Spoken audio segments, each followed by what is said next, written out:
Well, hello, Robert Heffernan with Endotech. This is Market Vitals. It's our daily show talking assets, right? Tradable assets. Hold on, let me tighten up a little bit. I've been at the con. We've been at the con trading. You know, you got to let me know when my shirt's not buttoned. Anyway, back to the show. Monday, a new month. So we're going to talk, and I talked last night on Blockchain Vitals about these weekly and monthly setups in a bunch of the blockchain assets that we track. For your viewing pleasure, I will just cover Bitcoin again when we get to that part of this. But let's do the rounds because we need to talk about fiat world traded things. Doing the rounds, my chance to talk about something in the headlines, something I'm seeing on a tweet or a headline or something in the marketplace.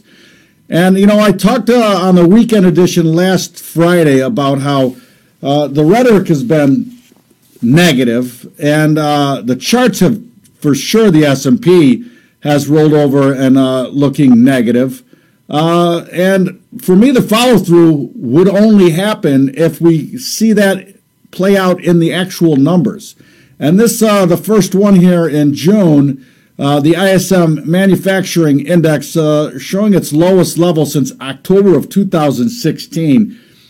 And the market sure doesn't like it, although well before this number came out, the market had already opened and traded lower. Right now, SPOO's trading 27.43 half.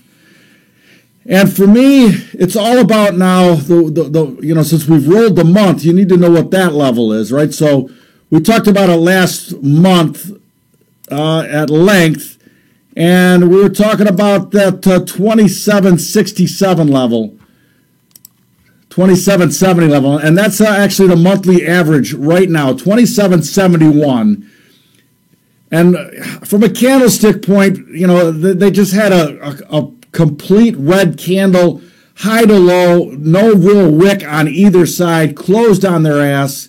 And it just doesn't look healthy here, right? For me, on a monthly fractal, you got to get above 2771 to show any sign of strength. The problem that I have with that is that even if you do take that out, right, the weekly has rounded now, and low momentum coming in at 27.99 now on the weekly, but fully rolled over, and the band's rolling down, and we have lower potentials now. Expanding potentials to the downside on the weekly. So both of those things combined makes me very leery of any long setup here. In fact, I'm looking for places to sell the S&P. And a couple other things that we'll talk about here when we go to the vitals and talk about gold. You know, a lot of things are lining up for this to be a more protracted break in the S&Ps. So, you know, S&P numbers here, 2771 is that monthly average. The monthly value range, I don't have it in front of me, but it's got to be somewhere around 2780 to 28, let's call it 70, somewhere in there. It was a pretty big candle on the monthly. And so any retracement, though, is going to run into a wall at that weekly momentum level at 2799. That's what I'm seeing. And now, as you know, as this week goes on, there's a lot more economic releases going to happen here in the USA.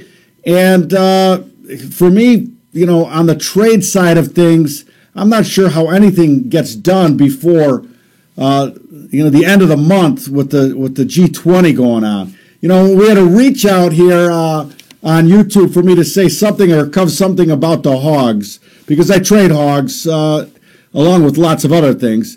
But I'm going to just tell you something, that the hog market is a perfect example this year, and actually going back to August, where the news seems like it should do one thing, and actually you get market participation that way.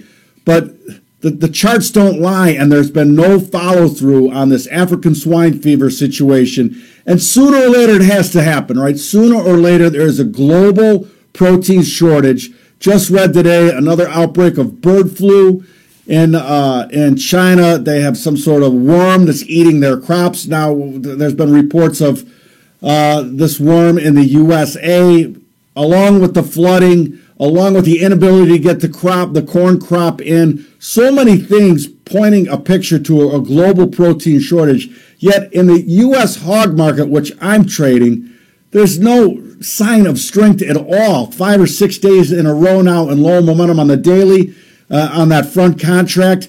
And until you see explosive price action actually happen in the market punishes you for your opinion on what's going to happen long term, especially in a leveraged tradable contract.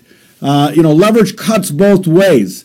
So the market can stay disconnected from the fundamentals a lot longer than you can stay solvent. I've said that repeatedly. I keep saying it because I actually also keep learning that lesson over and over.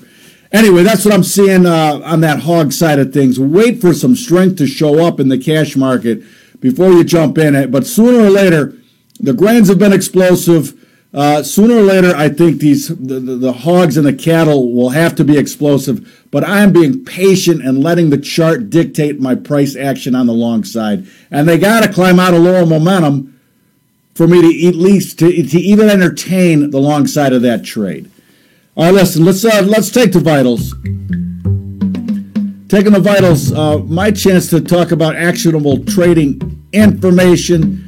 We talked about gold and that gold monthly setup, and now gold with a big pop today as they opened the month in up momentum on that monthly, which was 1307. Now trading gold 1320 something.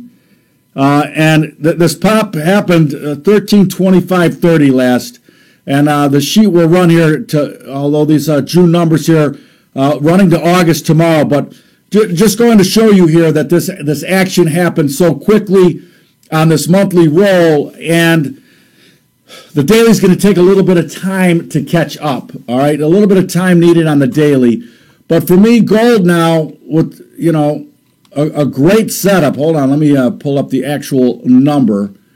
And on the weekly now fully in up mo, room to 1332, and the monthlies got room out to, hold on. Monthlies got room out to 1396 now, and starting to expand. And definitely expanding both daily, weekly, and now monthly. And when those three things line up, man, that is something you do not want to fade, and you need to pay attention to. I love listening to the gold bulls and the gold bears talk about the fundamentals and why gold is important. For me, it doesn't matter until the chart tells me it matters. And right now, showing some explosive action here in gold futures. So, I see Bitcoin can go up and gold can go up. Let me just put it that way. And anyways, on the Bitcoin side of things, since we're going to cover that, let's just look at that chart. Bitcoin right now trading on the crypto side of things, 84.75, and I talked about it last night, just not able to climb back into up momentum on the daily, which was 87.01. today, and now for me it looks like they want to retrace some here. 87.01 as I said, up most. So the daily average 83.24. I'm more looking at that lower momentum level 79.46, but also a little bit lower than that 77.76 is the up momentum level on the weekly. And if things start to get dicey around there and they can't hold that level, then 74.99 is the monthly up momentum. Now, this is only the second month in a row that we will be in up momentum and closed in up momentum. And we got expanding potentiality on the weekly and the monthly. So a lot of room to the upside still available. But they got to hold these momentum levels, especially that monthly level. If they can't hold the 74.99 level on the monthly, first of all, by default, if they can't hold that, then we're going to be in lower momentum on the daily and out of up mo on the weekly. And then, the weekly average is down at 6,081. Hey, I'm not telling you that's where it's going, but I'm telling you that you should know what the potentials are on standard deviation modeling if you want to be successful long term. All right, listen, that's what I got.